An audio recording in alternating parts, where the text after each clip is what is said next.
মার্কিন president Donald Trump ইতিমধ্যেই ৬৯টি দেশের উপর নতুন শুল্কের বজ্রপাত ঘটিয়েছেন। চীনের পাশাপাশি ভারতের মতো ঘনিষ্ঠ বাণিজ্যিক মিত্রও রেহাই পায়নি। তবে সবার জন্য এক ছাদে শুল্ক বসাননি তিনি।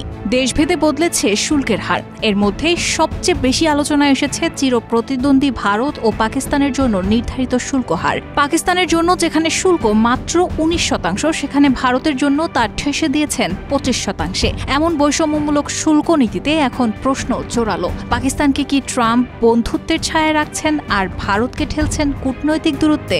এর আড়ালে কি গোপন বার্তা লুকিয়ে আছে? পাকিস্তান বহুদিন ধরেই অর্থনৈতিকভাবে পশ্চিমা দাতাদের, বিশেষ করে যুক্তরাষ্ট্র ও IMF এর অক্সিজেন টিউবে বেঁচে আছে। দেশটির বৈদেশিক মুদ্রা আয়ের বড় একটি ধারা আসে আমেরিকায় রপ্তানি থেকে। তাই অতিরিক্ত শুল্কের কাঁটা যদি সেই রপ্তানি প্রবাহে বিঁধে যায়, তবে পাকিস্তান হয়তো পুরোপুরি গড়িয়ে পড়বে চীনের কোল ঘেঁষা ছায়ায়, যা ট্রাম্পের জন্য একেবারেই অস্বস্তিকর দৃশ্যপট।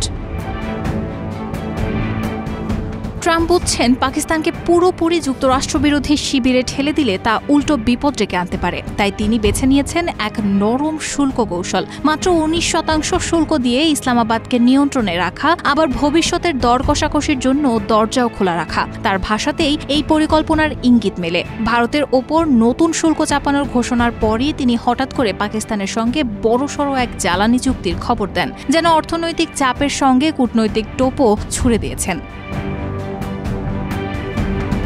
পাকিস্তানের বিপুল খনিজ তেলের রিজার্ভ সদ্ব্যবহার করতে আমেরিকা সাহায্যের হাত বাড়িয়ে দেবে বলেও উল্লেখ করেন তিনি। নিজের ট্রুথ সোশ্যাল অ্যাকাউন্টে ট্রাম্প লেখেন, কে জানে, একদিন হয়তো দেখা যাবে এই পাকিস্তান ভারতেও তেল বিক্রি করছে। পাকিস্তানের প্রধানমন্ত্রী শাহবাজ শরীফ শুল্ক হার ২৯% থেকে কমানোর জন্য ট্রাম্পকে ধন্যবাদ জানিয়ে বলেন, এটি দুই দেশের অর্থনৈতিক সহযোগিতায় নতুন যুগের সূচনা। এমন সময়ে এলো এই জ্বালানির সমঝোতার ঘোষণা, যখন পাক মার্কিন বাণিজ্য চুক্তি নিয়েও আলোচনা চলছে। সম্প্রতি যুক্তরাষ্ট্রের সেন্ট্রাল কমান্ড প্রধান জেনারেল কুরিলাকে নিশানি ইমতিয়াজ খেতাবে ভূষিত করেছে পাকিস্তান। এর আগে সেনাপ্রধান মুনিরকে হোয়াইট হাউসে আপ্যায়ন করে ট্রাম্পকে নোবেল দেওয়ার সুপারিশ করা হয়, যা পরে সরকারও সমর্থন করে। অপারেশন সিঁদুর পরবর্তী সংঘাতে ট্রাম্পের ভূমিকার প্রশংসা করলেও ভারত যুক্তরাষ্ট্রের সঙ্গে ইতিবাচক সুরে কথা বলেনি। ফলে যেখানে পাকিস্তান মার্কিন সম্পর্ক উষ্ণ হচ্ছে, সেখানে ভারত আমেরিকা সম্পর্ক ক্রমেই শীতল হচ্ছে। পাকিস্তানের অর্থনৈতিক ও সামরিক বাণিজ্যের বড় বাজার যুক্তরাষ্ট্র, তাই রাজনৈতিক টানাপোড়েন সত্ত্বেও ওয়াশিংটন সম্পর্ক বজায় রেখেছে। বিপরীতে ভারতের বাণিজ্য ক্রমেই রাশিয়া নির্ভর হয়ে উঠছে। বিশেষত প্রতিরক্ষা প্রযুক্তিতে যৌথ উৎপাদন এবং রুশ তেল আমদানি অব্যাহত রাখায় ট্রাম্পের ক্ষোভ বাড়ে। রাশিয়া ইউক্রেন যুদ্ধ চলাকালীন এই রুশ জ্বালানি কেনা বন্ধ না করায় তিনি প্রকাশ্যে ভারতকে সমালোচনা করেন এবং তাদের রপ্তানি পণ্যের ওপর ২৫% শুল্ক আরোপের ঘোষণা দেন।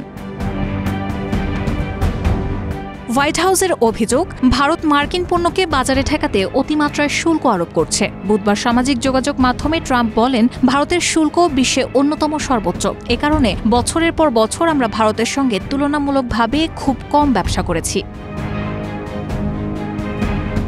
এদিকে নয়াদিল্লির কর্মকর্তারা বলছেন, ট্রাম্পের ঘোষণায় তারা বিস্মিত ও হতাশ হয়েছেন। সরকার এখন দুই দেশের মধ্যে বাণিজ্য আলোচনা ঠিক রাখতে আগ্রহী এবং যুক্তরাষ্ট্র থেকে আরও বেশি পণ্য কেনায় উপায় খুঁজছে। তারা বলেন, ট্রাম্পের শুল্ক হুমকির বিরুদ্ধে এখনই কোনো প্রতিক্রিয়া দেখাবে না ভারত। তবে তারা বিশ্ব বাণিজ্য সংস্থায় তাদের অধিকার সংরক্ষণ করেছে। প্রয়োজন হলে ভবিষ্যতে যুক্তরাষ্ট্রের ইস্পাত ও গাড়ির উপর অতিরিক্ত শুল্কের জবাব দেওয়া যায় বলেও জানিয়েছেন তারা। যুক্তরাষ্ট্রের অর্থমন্ত্রী স্কট বেসেন্টের মতে, ভারতই বাণিজ্য আলোচনার ধীরগতির কারণ এবং পরবর্তী পদক্ষেপ তাদেরই নিতে হবে। মার্কিন তথ্য অনুযায়ী গত বছর ভারত যুক্তরাষ্ট্রের পণ্য বাণিজ্যের পরিমাণ ছিল প্রায় $১২৯ বিলিয়ন, যেখানে ভারত মূলত পোশাক, রাসায়নিক, যন্ত্রপাতি ও কৃষি পণ্য রপ্তানি করেছে। রেহানা মুন, প্রবাস খবর।